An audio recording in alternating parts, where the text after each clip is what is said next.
Good morning students. बेटा, जैसा कि आपको पता है आपकी ऑनलाइन क्लासेस चल रही हैं, तो उसी के संबंध में आज मैं आपकी फ़र्स्ट क्लास लेके आया हूँ।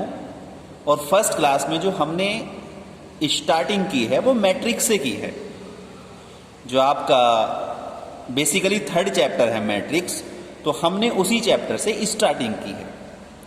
तो आइए अपनी क्लास स्टार्ट करते हैं और पहले विचार करते हैं कि मैट्रिक्स होता क्या है।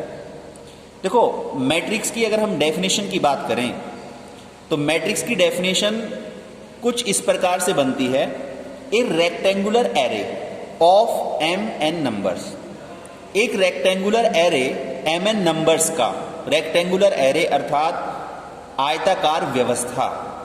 और एम एन नंबर भी किस प्रकार की, जो एम हॉरिजॉन्टल लाइंस में एडजस्ट हो और एन वर्टिकल लाइंस में एडजस्ट हो। अगर हम कुछ नंबर्स लें, एम एन नंबर का मतलब हुआ कि अगर हम कुछ नंबर्स लें जिनमें एम नंबर्स तो हॉरिजॉन्टल लाइंस जिनको हम रो कहते हैं उनमें एडजस्ट हो, और एन नंबर्स जिनको हम कॉलम्स कहते हैं उनमें एडजस्ट हो, और इन नंबर्स को एक ब्रैकेट, बड़े ब्रैकेट के अंदर एनक्लोज कर दें, जैसे कि यहाँ पे है।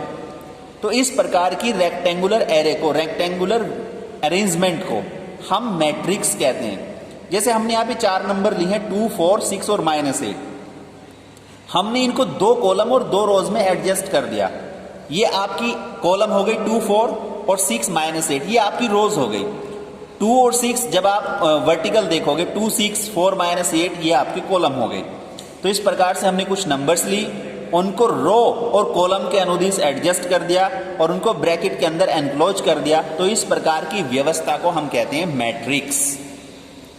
और ये जो एम एन नंबर्स हैं हमारी, इन एम एन नंबर्स को हम मैट्रिक्स के एलिमेंट्स कहते हैं। अर्थात मैट्रिक्स के अंदर जितनी भी नंबर्स लिखी हुई होती हैं, जैसे कि इस मैट्रिक्स के अंदर 1, 7, 8, 4, 4, 9, 3, -3, 4, ये जो नंबर्स लिखी हुई हैं, इन्हीं नंबर्स को हम मैट्रिक्स के एलिमेंट्स कहते हैं। अब आगे एक मैट्रिक्स लिखा हुआ है जैसे ABCD, तो ABCD ये मैट्रिक्स के एलिमेंट्स हो गए। तो मैट्रिक्स है क्या? मैट्रिक्स एक रेक्टेंगुलर एरे है, एक रेक्टेंगुलर व्यवस्था है, एक आयताकार व्यवस्था है जिनमें हम कुछ नंबर्स को रो और कॉलम के अनुदिश एडजस्ट करते हैं और बड़े ब्रैकेट के अंदर एनक्लोज कर देते हैं, बंद कर देते हैं।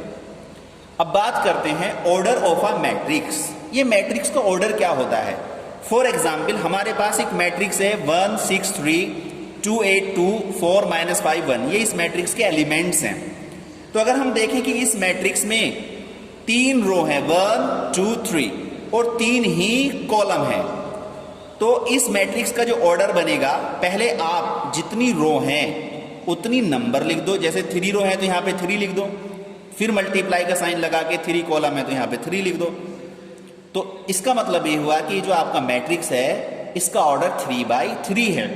अगर इसको डेफिनेशन का रूप दें तो कुछ इस प्रकार से होगा कि if a matrix has m rows, अगर किसी मैट्रिक्स में m रो है एंड n कॉलम्स और n कॉलम्स हैं, then it is called a matrix of order m/n। तब ये m/n ऑर्डर का मैट्रिक्स कहलाएगा। अब जैसे हमारे पास ये मैट्रिक्स है ABCD, तो इसमें 2 रो हैं और 2 ही कॉलम हैं, 2 हॉरिजॉन्टल लाइंस हैं और 2 वर्टिकल लाइंस हैं, तो इट मींस इसका जो ऑर्डर है वो 2/2 है। अब नेक्स्ट हमारे पास जो मैट्रिक्स है 1, 5, -3, 4, 3, 7, तो इसमें 3 रो हैं और 2 कॉलम हैं, तो इसका ऑर्डर 3/2 है। अब बात करते हैं नोटेशन ऑफ अ मैट्रिक्स। एक मैट्रिक्स का नोटेशन क्या होता है?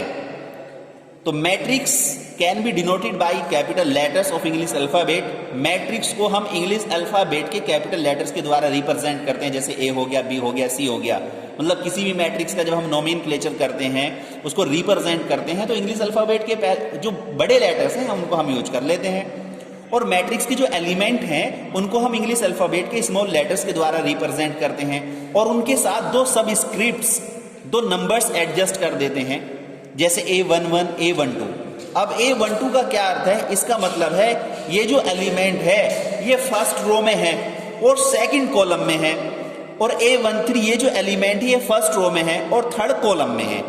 जनरली हम इस मैट्रिक्स को कुछ इस प्रकार से भी रिप्रेजेंट कर सकते हैं A is equal to A I J, bracket लगा दीजिएगा, और 2 मल्टीप्लाई 3, 2 मल्टीप्लाई 3 इसका ऑर्डर रिप्रेजेंट कर रहा है, और ए आई जे इसके जनरल एलिमेंट को रिप्रेजेंट कर रहा है। आई का मतलब है कि इसके अंदर आई रो है, और जे का मतलब है कि इसके अंदर जे कॉलम है। The element of ith row and jth column of a matrix is called I jth element of that matrix. अब मैट्रिक्स के जो टाइप्स हैं उन पर हम थोड़ा सा विचार करेंगे कि मैट्रिक्स के कितने प्रकार होते हैं, कौन कौन से प्रकार के मैट्रिक्स होते हैं। देखिए, सबसे पहले आता है horizontal matrix. In such a matrix number of rose is less than A number of column.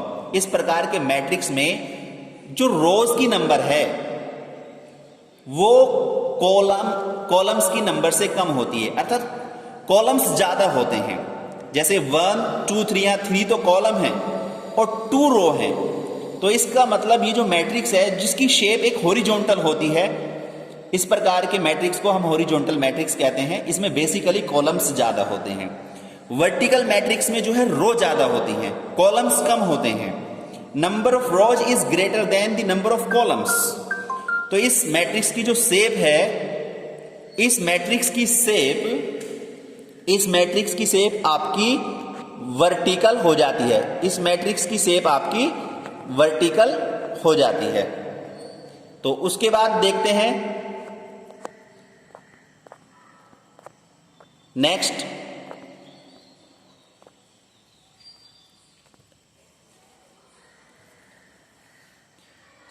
में अब आता है आपका स्क्वायर मैट्रिक्स। देखो, इस प्रकार के मैट्रिक्स में नंबर ऑफ रोज और नंबर ऑफ कॉलम्स बिल्कुल बराबर होते हैं, यानी मैट्रिक्स की जो शेप है वो बिल्कुल स्क्वायर जैसी होती है, यानी जितनी रो होती हैं उतने ही उसमें कॉलम्स होते हैं। जैसे यहां पे हमने 2x2 ऑर्डर का एक मैट्रिक्स लिया है। नेक्स्ट पर हम विचार करते हैं रो मैट्रिक्स। देखो, रो मैट्रिक्स जैसे कि वर्ड से ही पता चल रहा है कि उसमें केवल रो होनी चाहिए, एक रो होनी चाहिए, यानी वो एक रो के अनुदिश काम करे, जिसको हम रो वेक्टर भी कहते हैं। तो सच मैट्रिक्स हैज ओनली 1 रो। तो इस प्रकार का जो मैट्रिक्स है केवल एक रो होती है, कॉलम कुछ भी हो सकते हैं। जैसे C बराबर 4 3 6 केवल एक रो है, 3 कॉलम है।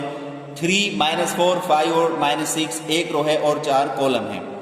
ठीक इसी प्रकार से कॉलम मैट्रिक्स भी होता है जिसमें केवल एक ही कॉलम होते हैं, बाकी रो कुछ भी हो सकती हैं। यहाँ पे वो एग्जाम्पल दिया है A बराबर 4 7 2, इसमें 3 तो रो हैं और एक कॉलम है। अब आगे बढ़ते हैं, प्रिंसिपल डायगोनल क्या होता है।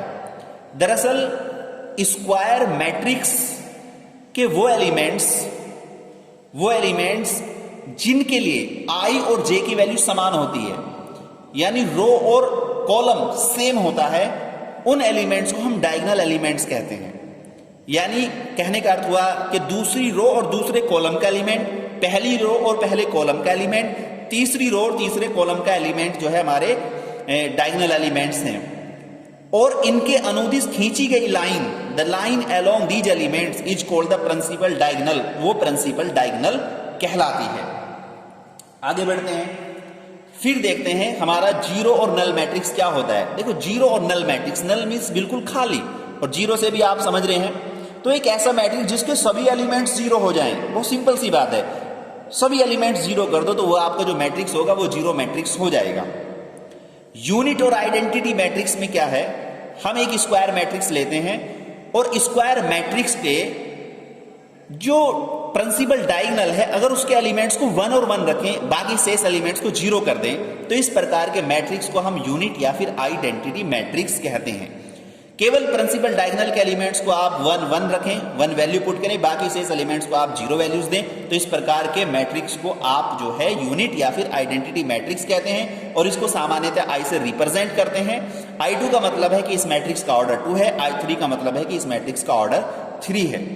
अब डायगोनल मैट्रिक्स क्या होता है कि अगर हम एक ऐसा स्क्वायर मैट्रिक्स ले लें जिसमें प्रिंसिपल डायगोनल्स को छोड़ के बाकी के शेष एलिमेंट्स 0 हो जाएं, और प्रिंसिपल डायगोनल के एलिमेंट 0 से अलग अदर कुछ वैल्यूज हों, तो इस प्रकार के मैट्रिक्स को हम डायगोनल मैट्रिक्स कहते हैं। उसके बाद आता है स्केलर मैट्रिक्स।